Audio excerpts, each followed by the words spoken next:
akan menjelaskan tentang hukum wasiat dan kesaksian wasiat. Diriwayatkan oleh sahabat Ibnu Umar radhiyallahu an yang berbunyi Bismillahirrahmanirrahim. Wa an Ibni Umar radhiyallahu anhuma anna Rasulullah sallallahu alaihi wasallam qala.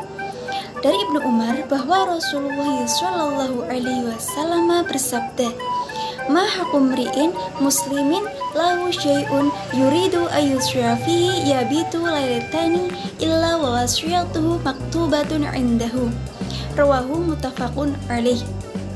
Nah, penjelasan dari ayat tersebut yaitu ma hakum ri'in, tidaklah pantas, tidaklah layak, tidaklah dibenarkan secara hukum muslimin, seseorang muslim, lahu syai'un, yaitu dia yang memiliki sesuatu, maksudnya harta tersebut, yuridu ayyusra fihi, dia ingin mewasiatkan hartanya tersebut, bayitun lailatani, dibiarkan sampai 2 malam tidak diapa-apakan, tapi niatnya itu sudah ada sebelum 2 malam tersebut, illa wa wasiyatuhu maktubatun indahu. Nah, itu tidak betul.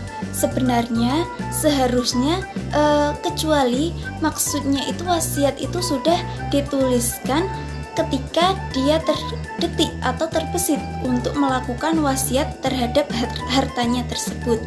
Nah, hadis ini diriwayatkan oleh muttafaqun alaih, yaitu Imam Bukhari dan Imam Muslim. Selanjutnya ada lafaz yuridu ayyusra. Kata ini dimaksudkan bahwa wasiat itu tidaklah wajib. Karena apa? Karena menggunakan kata yuridu. Jadi seandainya seseorang itu ingin melakukan wasiat, ya dilakukan saja. Dan seandainya dia punya harta tetapi tidak ingin berwasiat, ya tidak apa-apa. Jadi terserah yang punya harta tersebut.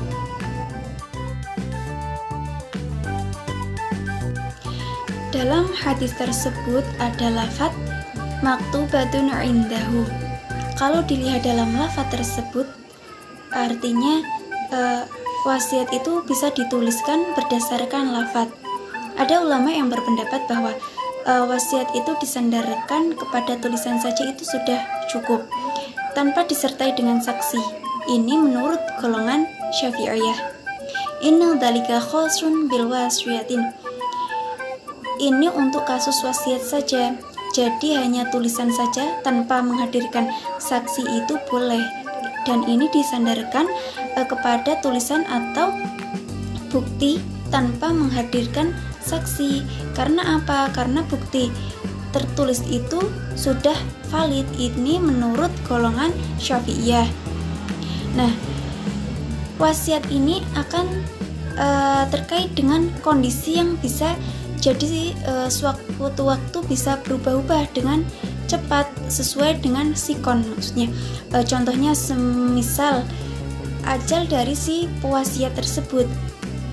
Kalau semisal kondisi si pewasiat itu dalam sakit parah dan dia terdetik atau terbesit untuk berwasiat, kalau harus menghadirkan saksi itu sangatlah tidak mungkin karena kesulitan, bahkan mungkin tidak ada saksinya.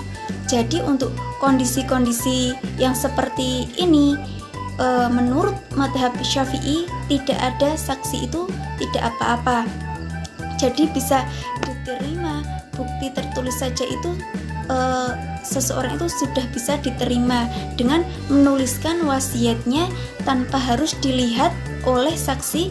Karena apa? Karena ajalnya itu sudah sampai, dia belum sempat mencari saksi, maka wasiatnya tidak sah. Percuma saja wasiatnya tidak bisa dieksekusi kalau wasiat disyaratkan harus ada saksi. Makanya khusus untuk wasiat menurut golongan Syafi'i boleh menghalalkan atau meninggalkan saksi, cukup dengan bukti-bukti tertulis saja.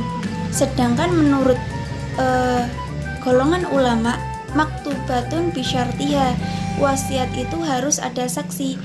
Karena dalam firman Allah yang berbunyi syahadatu bainikum idza hadara ahadukumul maut, hendaknya ada kesaksian di antara kalian jika ada yang sudah dalam sakaratul maut. Jadi maksudnya ayat ini adalah fa innahu dalun 'alal tibari isyhadi fil wasiyati. Ayat ini menjadi dasar bahwa wasiat itu membutuhkan saksi.